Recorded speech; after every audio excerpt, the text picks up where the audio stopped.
First of all, introduction. My name is Sally Ramon. I should be chairing this meeting. And I hope that, you know, that you would help me to chair the meeting well, in a sense, because your participation is very important, the speakers, all of you are very important in you know, getting the timing right, frankly speaking. So I'll lay down certain ground rules later. The most essential bit you should have the program. You should also have the biographical notes. And obviously there are lots of other briefings there. While you're here, you may as well collect them. Because I don't think you should read them now, actually. You should take them away and read them later. Because there'll be so much information you'll take over today. And I know how difficult it is when there are 8 speakers or 7 speakers. You're getting so much. So, you know, just want you to, you know, don't try to just try to get the gist. The speakers are the most important. And also the discussion is very important. Your participation is important. And so can you make sure that you take the briefings away. Now, we have the program. If you don't have it, you must have it. This is the agenda of the meeting. And I'm going to stick to this agenda. Because the agenda sets for me not only the speakers, discussion, and we've built in for audience participation. For example, when there are 2 Tamil speakers have spoken, we will then, and you may ask me, why don't we begin in Tamil? It's very simple. When you're first devising a program, there's no logic to it. Logic was alphabetical. But logic was, I started the furthest east, which is Sri Lanka, Tamil, down to Balochistan, Kurdistan, you know, and then the Basque country, and then home, because they're linked to, you know, what's happening here is equally important, and so that's how I did the thing. Now, some of the ground rules are this, simply, that if when the speakers are speaking, do not interrupt the speakers, because there'll be enough discussion to attend.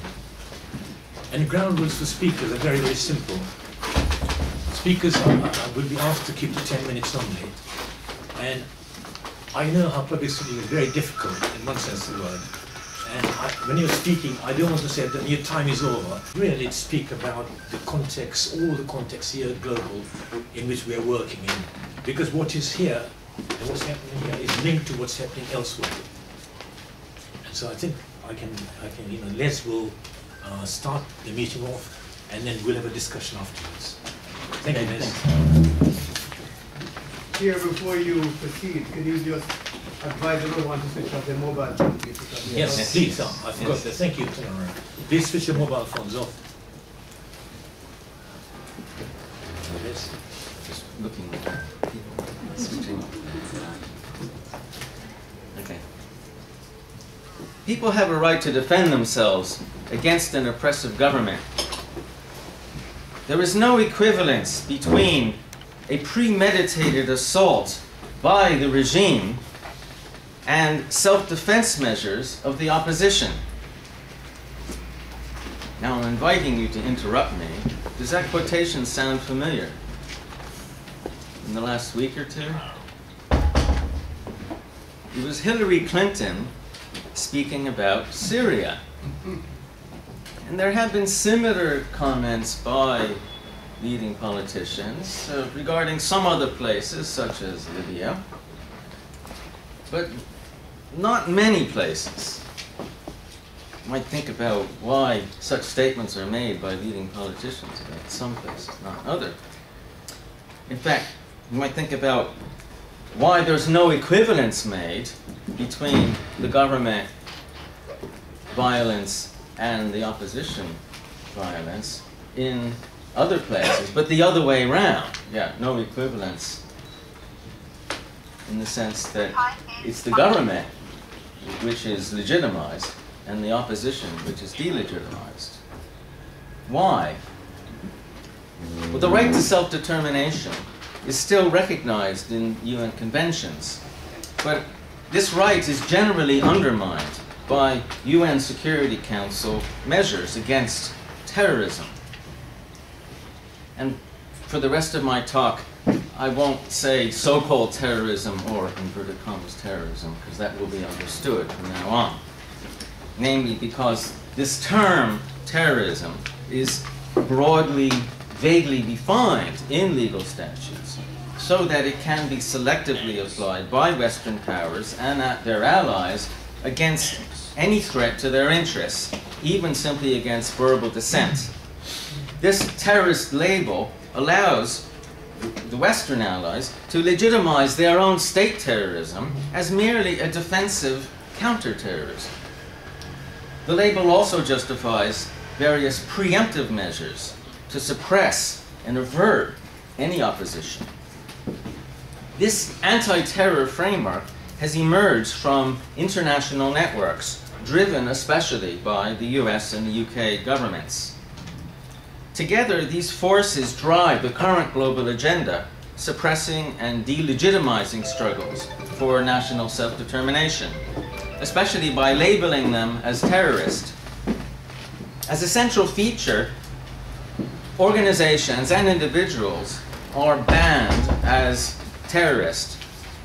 This undermines any prospect of peacefully resolving the conflicts in the relevant countries, perhaps intentionally preventing a peaceful resolution, because the Western powers support their allies in destroying any movements for national self-determination, where they act as if, or even say, there is no equivalence, but the other way around from the way that Hillary Clinton meant it as regards Syria. Such measures have a very long history. In one sense, they go back to around 2000, 2001.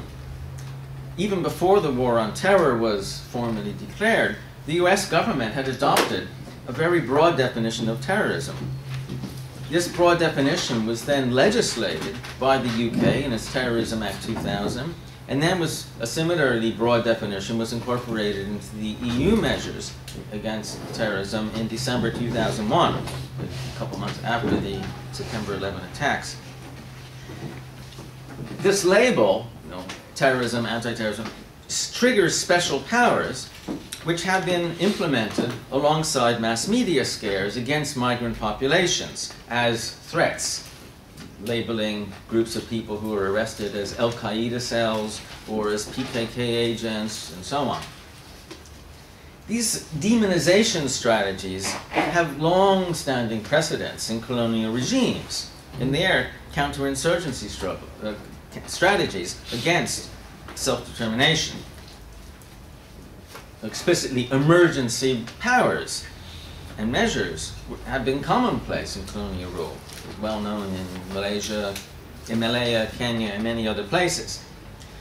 These strategies blurred any distinction between civil resistance to colonial rule and military resistance, so that the entire indigenous population was labeled as suspect or even enemy and subjected to appropriate measures, appropriate for an enemy.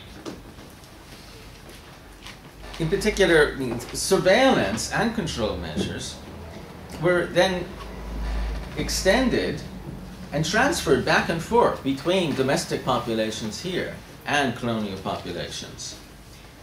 Just as one example, in response to the Republican movement in the mid-19th century in this country, the police created the Irish branch, which later became the special branch, generically the political police.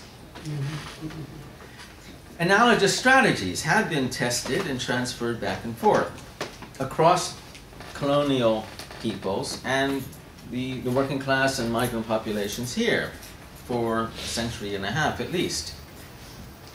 In particular, the UK has become a major center of migration for refugees from oppressive regimes allied with the UK, together acting as criminal partners to deny the right of self-determination.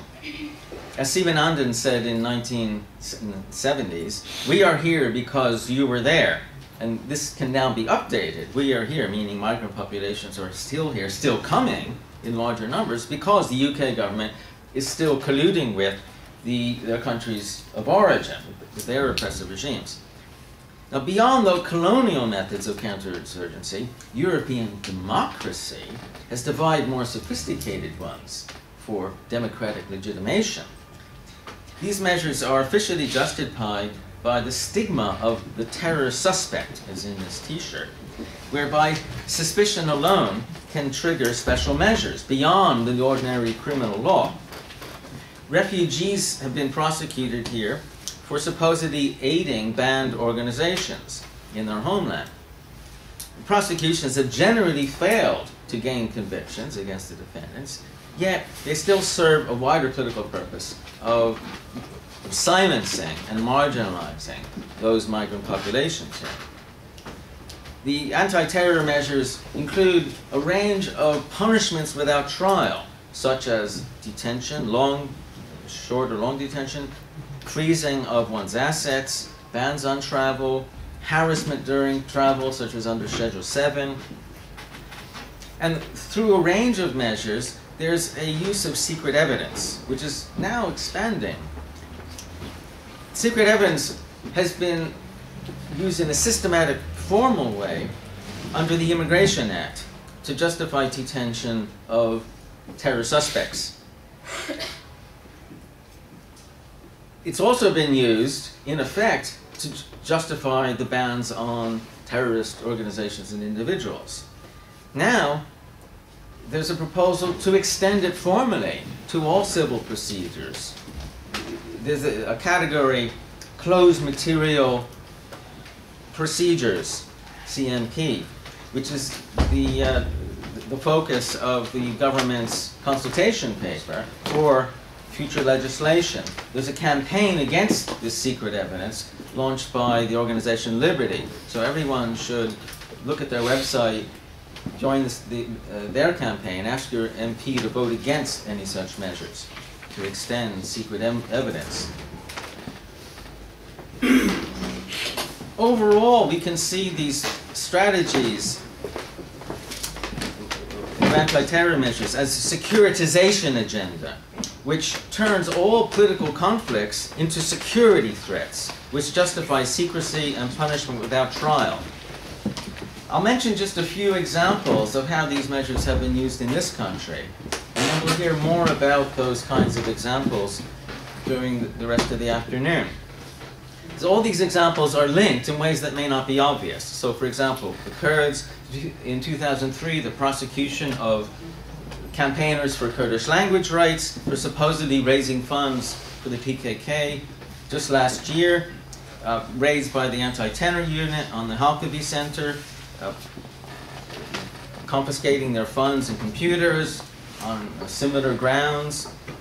The armed raid by an anti-terror unit on the Kurdish tent at the Occupy London Stock Exchange in front of St. Paul's Cathedral. With the Tamils, the 2007 arrests of activists who had openly organized a London rally a year earlier. Why were they arrested a year later after the rally? Why were they arrested at all? Because foreign policy had changed. It illustrates how the use of all these measures are always an instrument of a foreign policy, which can change. Some of you probably saw the film The Killing Fields on Channel 4 last week about the genocide by the Sri Lankan army. There's some interesting examples for our discussion today. David Miliband is shown saying the terrorist LTTE was hiding behind civilian populations, and of course that was wrong, but this did not justify the government attacks on those populations. Notice the asymmetrical labeling of one side as terrorist, even though the other side is obviously carrying out genocide. Also interesting, a UN official who was privy to many of the discussions among government officials is quoted in that film as saying the major Western powers were performing a diplomatic dance around the government's attacks on the refugees. That is, they were expressing humanitarian concerns in their public statements while secretly wishing the rapid destruction of the LTE. And then for the Baloch, we have the 2006 arrest and prosecution of activists at the behest of Musharraf's regime. And then the next government says, after Musharraf is replaced, the next government says, they're not terrorists, no reason to prosecute them.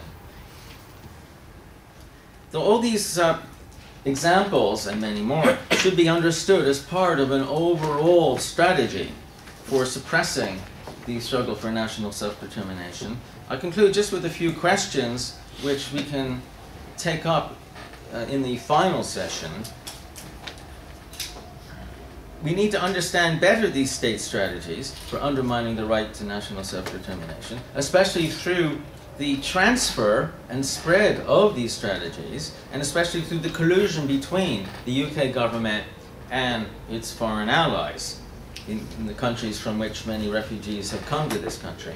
We need to exchange our analyses of these experiences among the groups being targeted.